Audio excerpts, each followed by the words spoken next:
नमस्कार दोस्तों आज वास्तुशास्त्र में एक बहुत ही गंभीर समस्या के ऊपर मैं आपसे डिस्कशन करने वाला हूँ, बात करने वाला हूँ और थोड़े से आपको वास्तु टिप्स भी शेयर करूंगा कि आपके घर में आपने हर चीज बहुत अच्छी कर ली, अपने घर का वास्तु आपने बिल्कुल ठीक कर लिया, आपने कलर उसके अनुसार कर लिए वास्तु अनुसार, बट आपने एक कमी छोड़ दी जो आपके फैमिली में आपके बच्चों के साथ रिलेशंस हैं वो आपने ठीक नहीं करे। उन रिलेशंस में आपने एक बहुत बड़ा एक दोष बना रखा है। अब वो दोष क्या हो सकता है? वो है कि आप अपने बच्चों को अगर पीटते हैं। बहुत बार बहुत सारे घरों में हमने देखा है लोग कभी भी सेटिस्फाइड नहीं रहते, कभी भी संतुष्ट नहीं रहते। बहुत सारे घरों में देखा है फीमेल के साथ एंगर इश्यूज चलते रहते हैं या घर में बहुत ज्यादा समस्याएं रहती है आदमी लोगों के साथ। ऐसा क्यों होता है? वास्तु कराने के बाद भी आपको रिजल्ट्स क्यों नहीं मिलते? तो वो आप अपने बच्चों को अगर पीट रहे हैं, बहुत बार हम लोगों के यहाँ विजिट करते हैं और थोड़ी देर बैठने के बाद हमें महसूस होता है, पता लगना शुरू होता है जब धीरे धीरे बात करते हैं हम क्लाइंट से कि उनके बच्चों के प्रति बिहेवियर कैसा है। बहुत बार छोटे बच्चे होते हैं, इरिटेट हो जाते हैं, छोटी छोटी बातों पे वो परेशान हो जाते हैं। बच्चे को नहीं पता कि वो कब भूखा हो रहा है, उसको सिर्फ एक ही लैंग्वेज आती है, रोना, परेशान होना। वो वही चीज अपने माँ बाप को जब दिखाता है तो वो माँ बाप इरिटेट होते हैं और बहुत बार माँ बाप बच्चों को हिट करते हैं। दोस्तों, क्या आप जानते हैं कि जाने अनजाने में एक बहुत बड़ा दोष आप अपने ऊपर क्रिएट कर रहे हैं? बहुत सारी लेडीज को मैं देखता हूँ बुरी तरीके से दुख पा रही होती हैं, बट वो अपने बच्चों को पीटना बंद नहीं करती। कहीं से भी किसी के साथ भी उनकी बहस हो जाए, सारा गुस्सा निकलता है उनके अपने बच्चों पे। बहुत सारे क्लाइंट्स के साथ मैंने देखा है, बहुत सारे आदमियों के साथ देखा है कि पैसे की वजह से परेशान है, गुस्सा कहाँ निकल रहा है? अपने बीवी और बच्चों पे। ऐसा आदमी कभी भी सक्सेसफुल नहीं हो सकता जो ये काम कर रहा है। सबसे पहले आपको अपने माइंड को बैलेंस करना है। माइंड की बैलेंसिंग सबसे ज्यादा इंपॉर्टेंट है कि कोई भी सिचुएशन आपके साथ बहुत ज्यादा अगर आपको हैप्पीनेस मिल रही है तो ऐसा नहीं कि आपने सबको अपने आसपास, अपने बीवी को, बच्चों को, आपको इतना खुश कर दिया आपने उन्हें कि जिसकी कोई हद नहीं। और किसी दिन आप परेशान हो तो आपने सबको लाइन से पीट दिया। आपको सबसे पहले अपने माइंड का बैलेंस बनाना है। अगर आप चाहते हैं आपका किस्मत आपकी साथ दे, आपका कर्म आपका अच्छा हो जाए, आपका वास्तु आपका साथ दे, तो आपको ये काम करने बहुत जरूरी है। आपको अपने माइंड को बैलेंस करके रखना सबसे जरूरी है। मैंने देखा है वास्तु ऐसे घरों में बहुत कम काम करता है जहां पर फीमेल मेंबर या तो परेशान हो। जब भी आप किसी को अपने घर में लाते हैं, किसी फीमेल को शादी करके वो आती है आपके घर में, वो आपके घर की लक्ष्मी है। लक्ष्मी क्यों बोलते हैं? पैसा कहाँ से आता है? आदमी पुराने टाइम में आपने देखा होगा पैसे सारे सेविंग्स जो करती थी औरतें करती थी। तो वो जो एक पुरानी चीज चलती आ रही है वो गलत नहीं है, बहुत साइंटिफिक है। इसके पीछे का अगर आप लॉजिक देखेंगे, एक फीमेल मेंबर है आपके घर की जो एक मकान को घर बना सकती है, आप उसको घर बनाने नहीं दे रहे।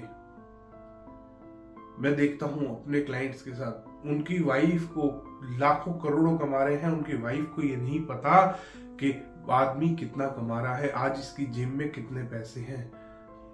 आपको क्या लगता है लड़ाई झगड़े जो आज की डेट में पैसों की वजह से जो कपल के झगड़े हो रहे हैं वो क्लैरिटी नहीं है उनके बीच में, इसलिए हो रही है। इसीलिए वहीं से सारी कहानी शुरू होती है। अगर आप अपने घर में फाइनेंशियली क्लियर रखेंगे, अगर आपके पार्टनर को पता है कि आज आपकी जेब में पैसे नहीं है, तो वो आपसे कोई ऐसी डिमांड ही नहीं करेगी। अगर आप उसको पूरा हिसाब किताब देके रखोगे ऑलरेडी, और जिस दिन आपकी जेब में पैसे होंगे, हो सकता है उस दिन वो आपसे ये डिमांड करें कि अगर आज आपके पास पैसे हैं तो उसे ज्वेलरी दिलवा दो, या सेव कर लो कि बच्चों की फीस भी देनी है, कुछ सेविंग कर लेते हैं, लाओ थोड़े से पैसे मेरे पास रखवा दो।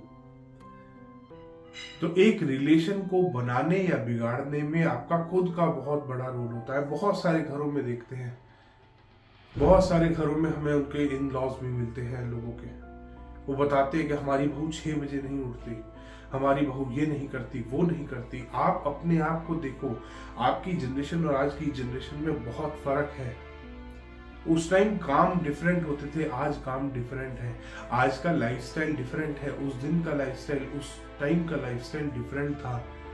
हर चीज में सिर्फ ब्लेम नहीं करना चाहिए, थोड़ा सा हमें अपने कर्मों को ठीक रखना चाहिए ताकि हम जिंदगी में कम दुख पाए। आप देख लेना, आपके आसपास भी बहुत सारे लोग होंगे। मेरे बहुत सारे क्लाइंट्स हैं, ऐसी ऐसी स्टोरीज हैं मेरे पास कि जिन्होंने अपनी वाइफ को इतना, इन लॉज भी और हस्बैंड भी मिलके तीनों जने मारते थे उस लेडी को, और आज की डेट में वो तीनों इतना भुगत रहे और वो लेडी इतनी सक्सेसफुल है। और आपके आसपास भी ऐसे बहुत सारे केसेस होंगे। अगर पहले दिन से आपने उस लेडी को प्यार से रखा होता तो आज वो लेडी आपके घर का एक पिलर बनती, एक सपोर्ट बनती, जिसको आपने हटा दिया है और आपने आप को बर्बाद कर लिया है। यही काम हम अपने बच्चों के साथ करते हैं।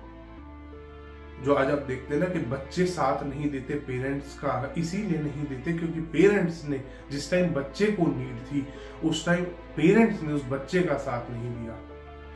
वास्तु सुधारने से सब कुछ नहीं होता कि हमने वास्तु कर लिया, हम अपनी बीवी को पीट रहे हैं, हमारे माता पिता हमारी वाइफ को पीट रहे हैं, और हम बच्चों को पीट रहे हैं, हमारी वाइफ बच्चों को पीट रहे। ऐसे करके अगर ये आपके घर में माहौल चल रहा है तो याद रखना, कोई भी वास्तु आपके घर में अप्लाई कर लो, आप कभी भी सुख शांति से नहीं रह सकते। हस्बैंड को नहीं पता वाइफ क्या कमा रही है, वाइफ को नहीं पता हस्बैंड क्या कमा रहा है। इतनी क्लैरिटी तो रही नहीं आज की डेट में, फिर आप सोचते हो आपका वास्तु ठीक हो जाएगा। इसीलिए मैं बहुत बार अपने क्लाइंट्स को समझाता हूं कि आप सर वास्तु करा रहे हैं, साथ के साथ थोड़ा सा अपने माइंड को बैलेंस कीजिए। आप बहुत ज्यादा खुशी की बात जब होती है तब भी अपने आप को शांत रखिए, अपने आप को कंट्रोल में रखिए। बहुत बार ऐसा लाइफ हर टाइम एक जैसी नहीं रहती। बहुत बार लाइफ में हमारे पास बहुत सारा पैसा होता है, बहुत बार लाइफ में हमारे पास बहुत सारा पैसा नहीं होता, हम बहुत कर्जे में भी होते हैं। इट डजंट मीन कि हम अपने वाइफ से लड़ना शुरू कर दें, हम अपने बच्चों को पीटना शुरू कर दें, बच्चों से लड़ना शुरू कर दें। बहुत बार हमने घरों में देखा है। एक घर में गया था, बहुत अच्छा वास्तु था, बट वो कहते हमारे घर में हर टाइम लड़ाई का माहौल, झगड़े का माहौल रहता है, और वो हस्बैंड वाइफ आपस में ढंग से बात नहीं कर रहे थे। 3 बार उनकी आपस में मेरे आगे बैठे बैठे लड़ाई हो गई। फिर वो सोचते हैं कि उनका वास्तु काम करेगा, ऐसा कभी वास्तु काम नहीं कर सकता। हम पॉजिटिविटी क्रिएट कर सकते हैं, क्लैरिटी आपको लानी है अपने बीच में। हम एक ब्रिज बना सकते हैं, वास्तु की रेमेडीज करके हम आप दोनों के बीच में एक ब्रिज बनाने की कोशिश कर सकते हैं। बट उस ब्रिज पे चल के आप दोनों को साथ आना पड़ेगा। बहुत बार लोग कहते हैं सर हमारा रिलेशन ठीक नहीं रहता, तो हम रिलेशन के लिए बताते हैं उनको कि आप इस तरीके की ये रेमेडीज का इस्तेमाल कीजिए, आपका रिलेशन बेटर होना स्टार्ट होगा। बट एफर्ट आप दोनों को करने पड़ेंगे। जो आप दोनों के बीच में झगड़े हैं, मैं आपके माइंड को शांत कर सकता हूं रेमेडीज से। मैं आप दोनों के बीच में जो आप एक दूसरे से बातें छुपा रहे हो वो नहीं निकलवा सकता किसी भी रेमेडी से। जो आप दोनों अपने सबकॉन्शियस में या कॉन्शियस में जो भी चीजें आप सोचते हो एक दूसरे के बारे में, उनको खत्म नहीं कर सकता। मैं आपके माइंड को शांत कर सकता हूं। मैं आप दोनों के बीच में आपके रिलेशन को बेटर करने के लिए रेमेडी बता सकता हूं, और हम बताते हैं, बहुत इफेक्ट पड़ता है। बट उसमें हाँ, वो क्लाइंट मेरी मदद बहुत करते हैं। तो सबसे बड़ा आप जो दोष अपने घर में बनाते हैं वो यही दोष बनाते हैं जब आप अपने बच्चों को पीटते हैं, उनकी बात समझते नहीं है। जरा सा बच्चा फालतू बोल जाए, जरा सा बच्चा ज्यादा बोल दे तो आप उसको ब्लेम कर देते हो कि तू बोलता रहता है। वो अभी अभी इस दुनिया में आया है, वो उसके मन में 1000 से ज्यादा सवाल होंगे और उसके पास कोई नहीं है, मेन आप ही हो। आप सारा दिन उसके साथ रहते हो तो आपसे ही सारी क्वेश्चंस करेगा, आपसे ही हर तरीके का।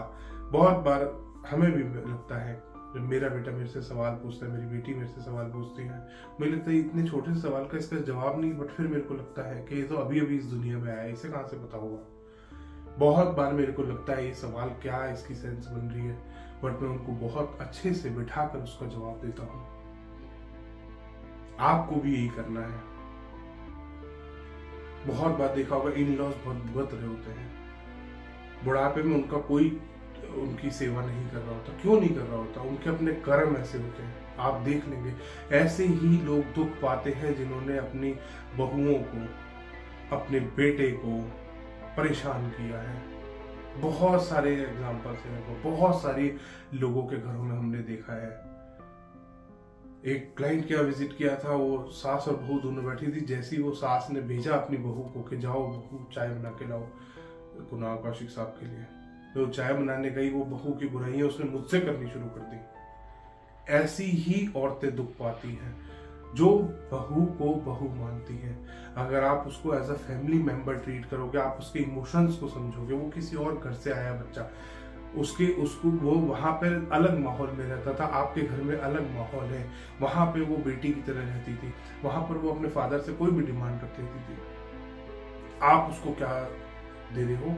आप उसको बहू की तरह ट्रीट कर रहे हो। वो आपके आगे डिमांड नहीं रख सकती, आप उसके आगे बैठ के डिमांड कर रहे हो। अगर आप उसे बेटी की तरह रखोगे तो मैं गारंटी कर रहा हूं खराब वास्तु भी आपको फायदा दे जाएगा। कितने भी बीमार पड़ जाना वास्तु दोष की वजह से, आपकी बहू आपकी सेवा करेगी ही करेगी। तो दोस्तों, सबसे पहले वास्तु करने से पहले अपने घर में जो ये फैमिली में एक दोष आपने बना रखा है, इसको खत्म कीजिए, ताकि वास्तु का दोष आधा तो वैसे ही खत्म हो जाएगा, आधी घर की समस्याएं, घर की टेंशनें तो वैसे ही खत्म हो जाएंगी अगर आप अपने स्पाउस के साथ, अपने पार्टनर के साथ अपनी समस्याएं और अपनी खुशियां शेयर करनी शुरू कर दोगे। समस्याएं बांटने से कम हो जाती हैं, खुशियां बांटने से बढ़ जाती हैं। आप खुद सोचो, आपके फैमिली में 4 मेंबर है, अगर चारों से आपने खुशियां बांट ली तो वो कितना बढ़ जाएगी। और आपको कोई टेंशन है, कोई परेशानी है, अगर आपने उन चारों फैमिली मेंबर से बांट ली तो कितनी कम हो जाएगी। हर आदमी अपना अपना सजेशन देगा और आपकी समस्या को सॉल्व करा देगा। धन्यवाद दोस्तों, वीडियो पसंद आया तो इसको लाइक करें, शेयर करें और चैनल को सब्सक्राइब करना ना भूलें।